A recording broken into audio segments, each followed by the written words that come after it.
চলতি টি-20 বিশ্বকাপে এ গ্রুপে নিজেদের প্রথম ম্যাচে আয়ারল্যান্ডের বিপক্ষে মাঠে নামবে আসরের হট ফেভারিট ভারত। দীর্ঘ 15 বছর পর টি-20 বিশ্বকাপে মুখোমুখি হচ্ছে দল দুটি। শেষবার 2009 সালে দ্বিতীয় টি-20 বিশ্বকাপে মুখোমুখি হয়েছিল ভারত ও আয়ারল্যান্ড। টি-20 ফরম্যাটে সেটিই ছিল দু দলের প্রথম মোকাবিলা। ইংল্যান্ডের নটিংহামে অনুষ্ঠিত ওই ম্যাচে ভারত 8 উইকেটে হারিয়েছিল আয়ারল্যান্ডকে। এরপর 6টি বিশ্বকাপ চলে গেলেও সংক্ষিপ্ত ভার্সনের মেগা ইভেন্টে দেখা হয়নি তাদের। অবশেষে বিশ্বকাপের নবম আসরে গ্রুপ পর্বের ম্যাচে একে অপরের বিপক্ষে মাঠে নামবে ম্যান ইন ব্লু ও আইরিশরা। তবে ম্যাচে ভারত ও আয়ারল্যান্ড বাদেও আলাদা করে নজর থাকবে ক্রিকেটের বৈশ্বিক এই আসরের সবথেকে সফল ব্যাটার বিরাট কোহলির উপরে। 2012 সালে টি-20 বিশ্বকাপে অভিষেকের পর কোহলি শুধু নিজেকে ছাড়িয়েই গেছেন। সংক্ষিপ্ত ফরম্যাটের এই বিশ্বকাপে কোহলির রেকর্ডকে ঈর্ষণীয় বললেও কম বলা হয়।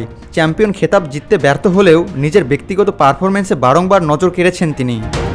বলাই বাহুল্য, টুর্নামেন্টের ইতিহাসে সর্বোচ্চ রানের মালিকও ইতিহাসের অন্যতম সফল এই ব্যাটার।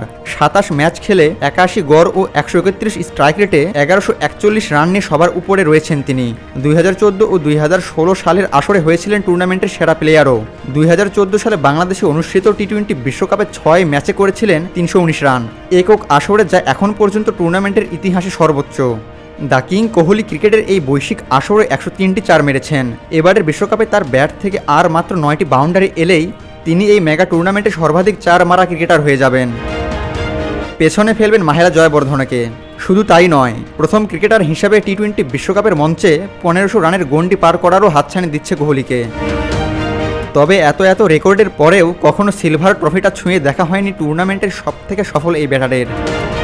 2007 সালে ধোনির নেতৃত্বে প্রথম আসরটি যখন ভারত জিতে, তারও প্রায় 3 বছর পর আন্তর্জাতিক টি-20তে অভিষেক ঘটে কোহলির।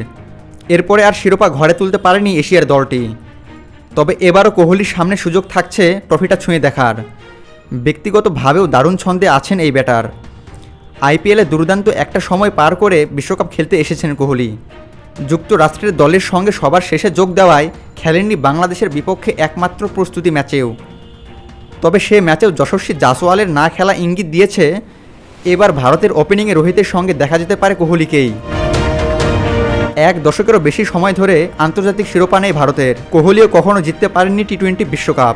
ওয়েস্ট ইন্ডিজ ও যুক্তরাষ্ট্রে অনুষ্ঠিত এবারের বিশ্বকাপে হয়তো নিজের সেই সুযোগটা কাজে লাগিয়ে শিরোপা জিততে না পারার আক্ষেপটা দূর করতে চাইবেন বিরাট কোহলি। আবু তালহা, অন ফিল্ড।